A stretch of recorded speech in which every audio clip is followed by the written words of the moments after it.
ਇਹ ਝੂਠਾ ਜਿਹਾ ਇਹਨਾਂ ਨੇ ਆਪਣਾ ਮੁਖੌਟਾ ਪਾ ਕੇ ਆਪਣਾ ਝੂਠ ਵੇਚਦੇ ਨੇ ਕਿਵੇਂ ਪਿਛਲੇ ਸਾਰੇ ਪੀਰੀਅਡ ਕਿ ਜੀ 2025 ਤੱਕ ਅਸੀਂ ਚੀਨ ਨੂੰ ਪਿੱਛੇ ਛੱਡ ਦਿਆਂਗੇ, ਅਸੀਂ ਗੁਰੂ ਵਿਸ਼ਵ ਗੁਰੂ ਸਾਡੀ ਸੁਪਰ ਇਕਨੋਮੀ ਰੀਜਨਲ ਟਾਈਗਰ ਔਰ ਫਿਰ 2050 ਤੱਕ ਅਸੀਂ ਅਮਰੀਕਾ ਨੂੰ ਪਿੱਛੇ ਛੱਡ ਦਿਆਂਗੇ ਤੇ ਔਰ ਅੱਗੋਂ ਫਿਰ ਜਿਹੜੇ ਇਹਨਾਂ ਦੇ ਬੱਚੇ ਜਮੂਰੇ ਐਮਬੈਸੀਆਂ ਕੌਂਸਲੇਟਾਂ 'ਚ ਬਿਠਾਏ ਨੇ ਉਹ ਵੀ ਤੇ ਅੱਗੋਂ ਉਹਨਾਂ ਦੇ ਬੱਚੇ ਜਮੂਰੇ ਉਹ ਫਿਰ ਸਾਰੇ ਹੀ ਜਿਹੜਾ ਸਾਡਾ ਭਾਈ ਜਿੱਤ ਗਿਆ ਜਿਵੇਂ ਹੁੰਦਾ ਉਹ ਉਵੇਂ ਦਾ ਹੀ ਉਹ ਨੋਇਜ਼ ਕਰਦੇ ਨੇ ਕਿ ਭਾਈ ਉਹਨਾਂ ਦੀ ਇਕਨੋਮੀ ਦਾ ਆਪਣਾ ਕੀ ਹਾਲ ਹੈ ਔਰ ਕੋਵਿਡ-19 ਦੇ ਚੱਲਦੇ ਆ ਵਰਸਟ ਹੈਂਡਲਿੰਗ ਵੀ ਕੀਤੀ ਔਰ ਇਕਨੋਮੀ ਵੀ ਸਭ ਤੋਂ ਜ਼ਿਆਦਾ ਉੜੀ। ਚੀਨ ਦੇ ਨਾਲ ਡਰਾਮੇਬਾਜ਼ੀ ਜੋ ਇਹ ਬਾਰਡਰ ਤੇ ਕਰਦੇ ਰਹੇ ਇਹਦੇ ਬਾਵਜੂਦ ਕਿ ਜੀ ਅਸੀਂ ਐਪਸ ਬੰਦ ਕਰਤੀਆਂ, ਅਸੀਂ ਇਹ ਕਰਤਾ, ਹੁਣ ਆਕਸੀਜਨ ਵੀ ਉੱਥੋਂ, ਮਾਸਕਸ ਵੀ ਉੱਥੋਂ। ਹੁਣ ਏਡੀ ਤੁਸੀਂ ਸੁਪਰ ਪਾਵਰ ਹੋ, ਤੁਹਾਡੇ ਤੋਂ ਮਾਸਕ ਦੇ ਦਸਤਾਨੇ ਨਹੀਂ ਬਣਦੇ।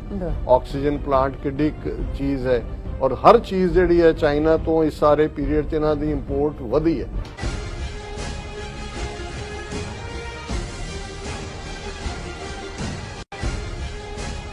Viewers welcome back on programme. So viewers end ਵਾਲੇ ਸੈਕਸ਼ਨ ਦੇ ਵਿੱਚ ਆਪਾਂ ਗੱਲਬਾਤ ਕਰਨ ਜਾ ਰਹੇ ਹਾਂ ਬੰਗਲਾਦੇਸ਼ ਦੇ ਬਾਰੇ ਕਿ ਲਗਭਗ ਅੱਧੀ ਸਦੀ ਪਹਿਲਾਂ ਬੰਗਲਾਦੇਸ਼ ਹੋਂਦ ਵਿੱਚ ਆਇਆ। ਉਦੋਂ ਉਸ ਨੂੰ ਇੱਕ ਭੁੱਖਾ ਨੰਗਾ ਮੁਲਕ ਸਮਝ ਕੇ ਤਿਰਸਕਾਰਿਆ ਜਾਂਦਾ ਸੀ, ਪਰ ਇਹ ਗੱਲ ਹੈਰਤ ਅੰਦੇਜ਼ ਹੈ ਕਿ ਇਸ ਵੇਲੇ ਬੰਗਲਾਦੇਸ਼ ਦੀ ਇਕਨੋਮੀ ਸਾਊਥ ਏਸ਼ੀਆ ਦੇ ਸਾਰੇ ਮੁਲਕਾਂ ਨਾਲੋਂ ਜ਼ਿਆਦਾ ਮਜ਼ਬੂਤ ਹੈ।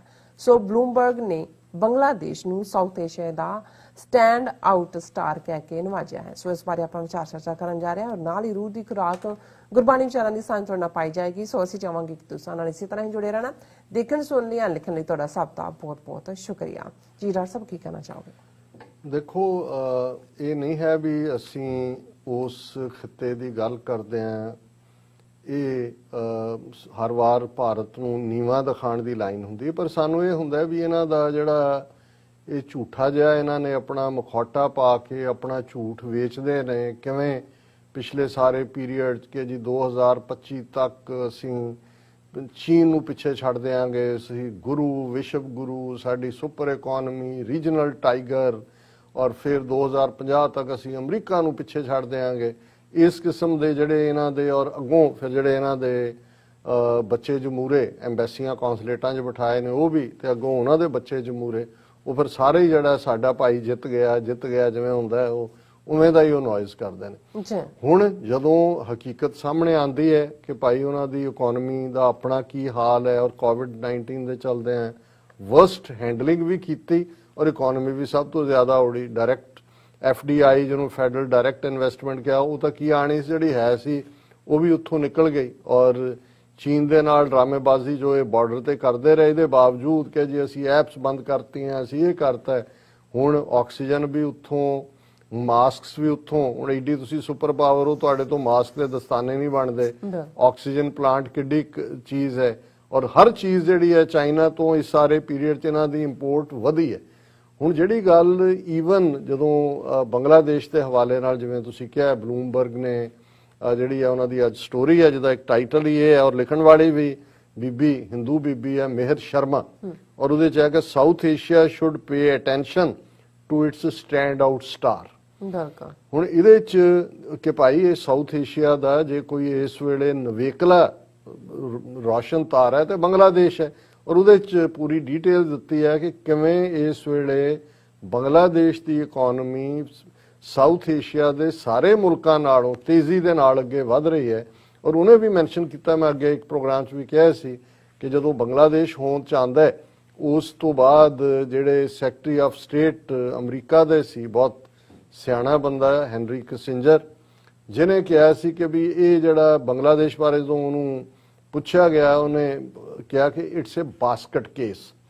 ਹੁਣ ਜੇ ਤੁਸੀਂ ਬਾਸਕਟ ਕੇਸ ਦੇਖੋ ਤੇ ਇਹ ਟਰਮ ਅਮਰੀਕਨ ਅੰਗਰੇਜ਼ੀ ਦੇ ਵਿੱਚ ਆਈ ਫਸਟ ਵਰਲਡ ਵਾਰ ਤੋਂ ਬਾਅਦ ਔਰ ਉਹਦਾ ਇਹ ਸੀ ਕਿ ਵੀ ਫਸਟ ਵਰਲਡ ਵਾਰ ਦੇ ਦੌਰਾਨ ਜਿਹੜਾ ਫੌਜੀ ਜਿਹਦੀਆਂ ਦੋਵੇਂ ਲੱਤਾਂ ਵੀ ਕੱਟੀਆਂ ਗਈਆਂ, ਬਾਹਾਂ ਵੀ ਕੱਟੀਆਂ ਗਈਆਂ, ਤੇ ਹੁਣ ਉਹਦੀ ਘਰ ਵਾਲੀ ਜਾਂ ਉਹਦੀ ਮਾਂ ਜਾਂ ਉਹਦੀ ਭੈਣ ਜੋ ਉਹਨੂੰ ਕਰੇਗੀ, ਕੀ ਕਰੇਗੀ, ਟੋਕਰੀ 'ਚ ਪਾ ਕੇ ਰੱਖੇਗੀ। ਉਹਨੂੰ ਕਰਕੇ ਨਾ ਉਹ ਤੁਰ ਸਕਦਾ ਹੈ ਨਾ ਉਹ ਹਿਲ ਸਕਦਾ ਹੈ। ਸੋ ਇਹ ਜਦੋਂ ਇਹ ਟਰਮ ਉਦੋਂ ਯੂਜ਼ ਹੋਈ, ਹਾਲਾਂਕਿ ਕੋਈ ਇਦਾਂ ਦੇ ਤਾਂ ਸਬੂਤ ਨਹੀਂ ਨੇ ਕਿ ਅਮਰੀਕਾ 'ਚ ਕਿੰਨੇ ਸੋਲਜਰ ਜਿਹੜੇ ਨੇ ਉਹ ਬਾਸਕਟ ਕੇਸ ਬਣੇ, ਪਰ ਇਹ ਟਰਮ ਇੰਨੀ ਕੁ ਡਰੋਗੇਟਰੀ ਵੀ ਹੈ ਕਿ ਵੀ ਇਹ ਤਾਂ ਲੂਲੇ ਲੰਗੜੇ, ਨਾ ਇਹਨਾਂ ਦੇ ਹੱਥ ਨੇ ਨਾ ਬਾਹਾਂ ਨੇ, ਇਹਨੇ ਤਾਂ ਜਾਣਾ ਨਹੀਂ ਕਿਤੇ ਵੀ ਇਹ ਉਹਦੇ ਤੇ ਹੀ ਰਹਿਣਗੇ ਹਮੇਸ਼ਾ, ਡੋਨੇਸ਼ਨ ਦੇ ਉੱਤੇ ਹੀ ਇਧਰੋਂ। ਔਰ ਇਹਦੇ 'ਚ ਕੋਈ ਸ਼ੱਕ ਨਹੀਂ ਹੈ ਕਿ ਇਨੀਸ਼ੀਅਲੀ ਜਿਹੜਾ ਉਹਨਾਂ ਨੂੰ ਬਹੁਤ ਸਾਰੀ ਬਾਹਰਲੀ ਜਿਹੜੀ ਫਾਈਨੈਂਸ਼ੀਅਲ ਹੈਲਪ ਦੇ ਉੱਤੇ ਹੀ ਸਰਵਾਈਵ ਕੀਤਾ, ਪਰ ਹੁਣ ਜਦੋਂ ਬਲੂਮਬਰਗ ਜਿਹਦੀ ਪਬਲੀਕੇਸ਼ਨਸ ਨੂੰ ਦੁਨੀਆ ਦੇ ਵਿੱਚ ਹਾਲਾਂ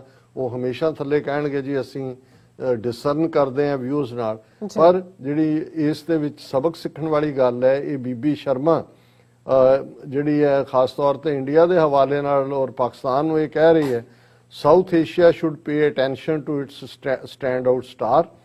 half a century ago, in March 1971, Bangladesh founders declared their independence from richer and more powerful Pakistan. The country was born amid famine and war. Millions fled to India or were killed. और इस सारे ने कहा कि फिर क्या कि भी Secretary of State Henry Kissinger famously called it a basket case. George Harrison and Ravi Shankar organized the first ever super benefit to raise money for UNICEF relief work in the struggling country. ਇਹ ਦੋ ਨਾਂ ਦਿੱਤੇ ਨੇ ਕਿ ਜਿਨ੍ਹਾਂ ਨੇ ਉਹਨਾਂ ਨੂੰ ਸਰਵਾਈਵ ਕਰਵਾਉਣ ਦੇ ਲਈ ਯੂਨੀਸੈਫ ਦਾ ਦੂਜਾ ਕੀਤਾ। ਪਰ ਉਹਨੇ ਕਿਹਾ ਜੀ this month Bangladesh cabinet secretary told reporters that GDP per capita had grown by 9% over the past year. ਹੁਣ ਦੁਨੀਆ ਦੀ ਇਕਨੋਮੀ ਸ਼ਰਿੰਕ ਹੁੰਦੀ ਹੈ, ਭਾਰਤ ਦੀ 1/4 ਐਵੈਪੋਰੇਟ ਹੁੰਦੀ ਹੈ ਇਸ ਕੋਵਿਡ-19 ਪੈਂਡੇਮਿਕ ਦੇ ਚਲਦੇ ਆ। 9% 2020 ਦੇ ਵਿੱਚ ਬੰਗਲਾਦੇਸ਼ ਦੀ ਇਕਨੋਮੀ ਗਰੋ ਹੁੰਦੀ ਹੈ, ਰਾਈਜ਼ਿੰਗ ਟੂ 2227 ਜਿਹੜਾ ਉਹਨਾਂ ਦੀ ਜਿਹੜੀ ਹੈ ਪਰ ਕੈਪੀਟਾ ਇਨਕਮ ਹੁੰਦੀ ਹੈ। ਔਰ ਇਹ ਹੁਣ ਉਹਨੇ ਕੰਪੇਅਰ ਕੀਤਾ ਵੀ ਪਾਕਿਸਤਾਨ ਦੀ ਜਿਹੜੀ ਹੈ ਉਹ $1543 ਹੈ ਪਰ ਇਨਕਮ, ਔਰ ਇਸ ਵੇਲੇ ਬੰਗਲਾਦੇਸ਼ ਜਿਹੜਾ ਹੈ ਉਹ ਪਾਕਿਸਤਾਨ ਨਾਲੋਂ ਵੀ ਅਮੀਰ ਹੈ, ਇੰਡੀਆ ਨਾਲੋਂ ਵੀ ਅਮੀਰ ਹੈ। ਕਿ ਵੀ ਜਿਹੜਾ ਇੰਡੀਆ ਆਪਣੇ ਆਪ ਨੂੰ ਬੜਾ ਕੌਨਫੀਡੈਂਟ ਹੁੰਦਾ ਹੈ South Asian economy matters, now must grapple with the fact that it too is poorer than Bangladesh in per capita terms. India's per capita income in 2021 was mere 1947.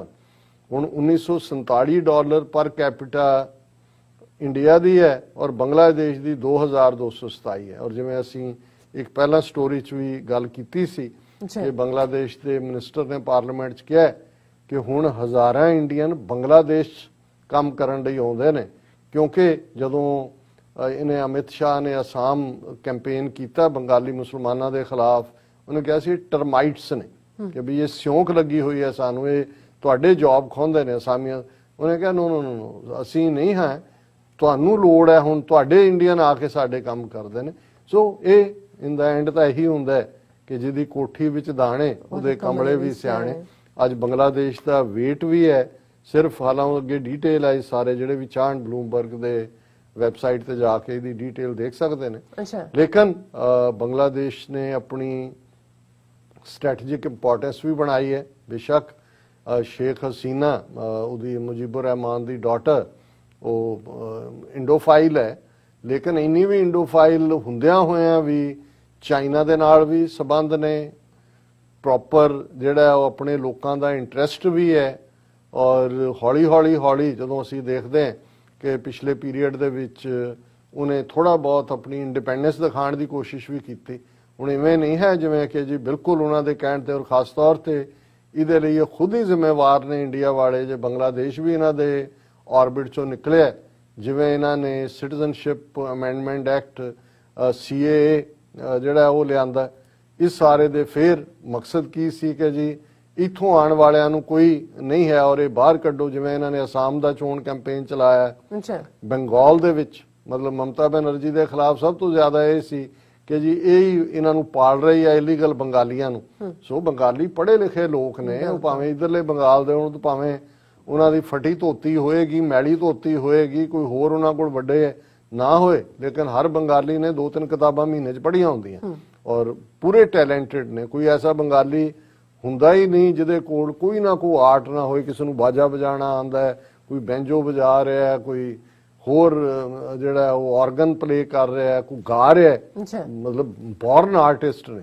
ਪਰ ਇਸ ਲਈ ਉਹ ਸਮਝਦੇ ਨੇ। ਸੋ ਇਹਨਾਂ ਦੀ ਨਫ਼ਰਤ ਨੇ ਔਰ ਇਹਨਾਂ ਦੇ ਤਿਰਸਕਾਰ ਨੇ ਰਾਦਰ ਉਹਨਾਂ ਨੂੰ ਮਜ਼ਬੂਤ ਕੀਤਾ ਹੈ ਔਰ ਅਸੀਂ ਇਸ ਗੱਲ ਨੂੰ ਸੈਲੀਬ੍ਰੇਟ ਵੀ ਕਰ ਸਕਦੇ ਹਾਂ।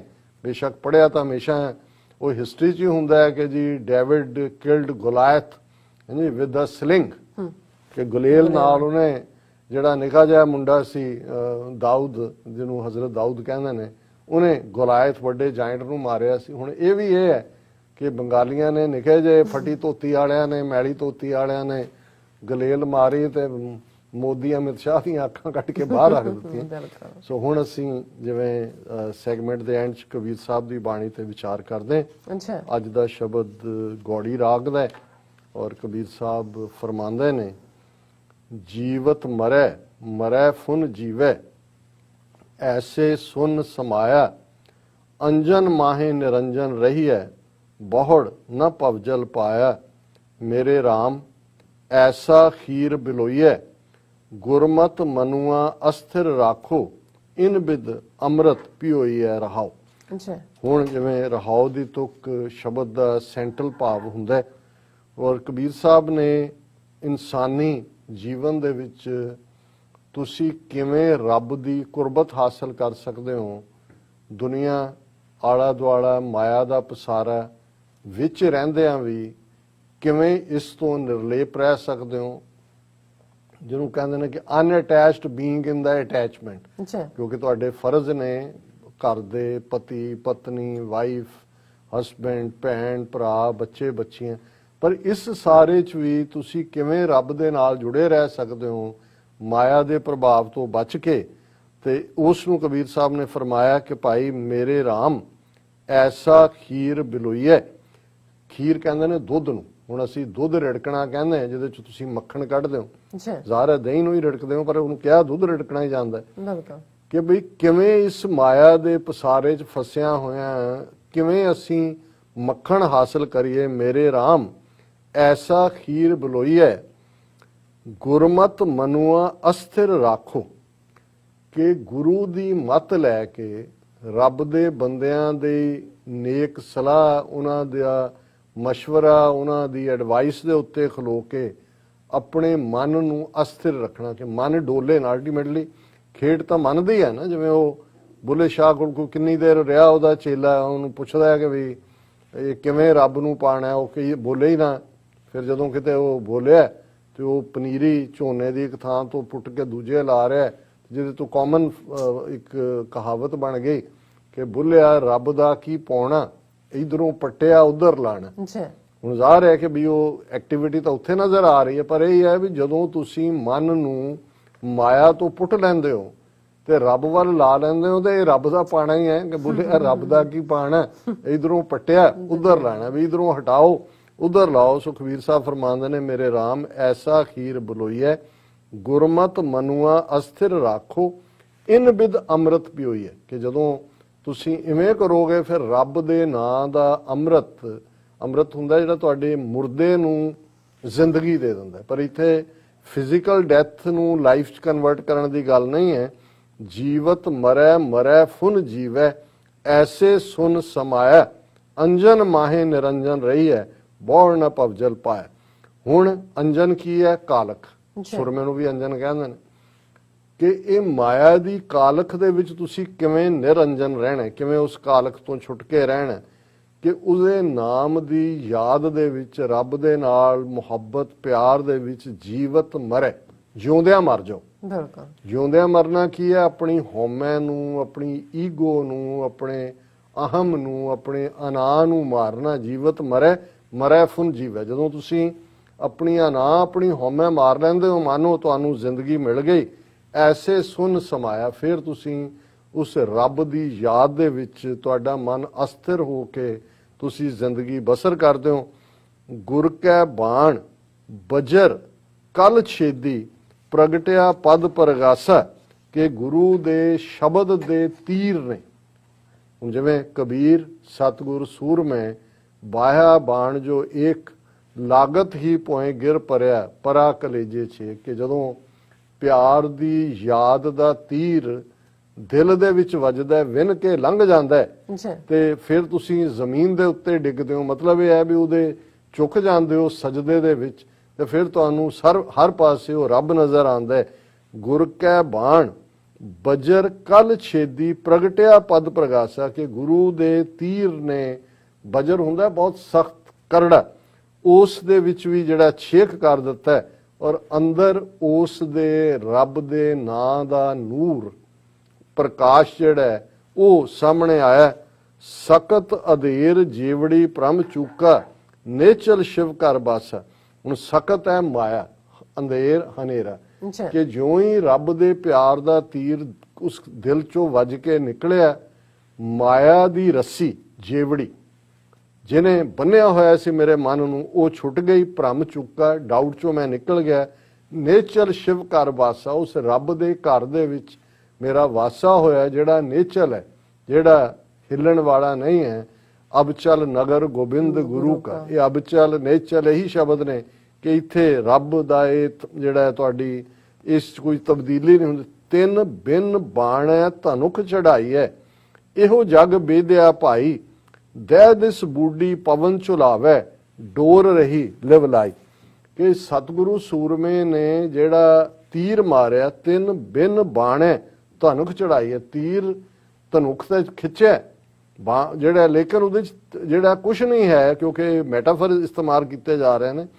ਇਵੇਂ ਹੀ ਇਹੋ ਜਗ ਬੇਦਿਆ ਭਾਈ, ਜਿਹੜੇ ਉਸ ਰੱਬ ਦੇ ਪਿਆਰ ਦੇ ਵਿੱਚ ਆ ਜਾਂਦੇ ਨੇ, ਇਹ ਮਾਇਆ ਨੂੰ ਵੇਦ ਕੇ ਰੱਬ ਦੇ ਪਿਆਰ ਦਾ ਤੀਰ, ਅਣਿਆਲਾ ਤੀਰ ਤੁਹਾਡੇ ਅੰਦਰ ਵਸਦਾ, ਫਿਰ ਤੁਹਾਡੀ ਹਾਲਤ ਇਹ ਹੁੰਦੀ ਹੈ, ਦਹਿ ਦਿਸ ਬੂਡੀ ਪਵਨ ਚਲਾਵੇ, ਕਿ ਜਿਵੇਂ ਤੁਸੀਂ ਗੁੱਡੀ ਉਡਾ ਰਹੇ ਹੋ ਔਰ ਹਵਾ ਤੇਜ਼ੀ ਨਾਲ ਚੱਲ ਰਹੀ ਹੈ, ਹਰ ਪਾਸੇ ਗੁੱਡੀ ਘੁੰਮ ਰਹੀ ਹੈ, 10 ਦਿਸ਼ਾਵਾਂ 'ਚ ਤੁਹਾਡੇ ਕੰਟਰੋਲ। ਇਹ ਮਾਇਆ ਦੇ ਵਿੱਚ ਜਿਉਣਾ ਉਸ ਗੁੱਡੀ ਵਾਂਗ ਹੈ, ਉਸ ਪਤੰਗ ਵਾਂਗ ਹੈ, ਜਿਸ ਦੇ ਵਿੱਚ ਤੁਸੀਂ ਡੋਲ ਰਹੇ ਹੋ ਕਿ ਵੀ ਤੁਹਾਡੀ ਜਿਹੜੀ ਹੈ ਉਹ ਪਤੰਗ ਵੀ ਫਟੇਗੀ ਔਰ ਡੋਰ ਰਹੀ ਲਿਵ ਲਾਏ।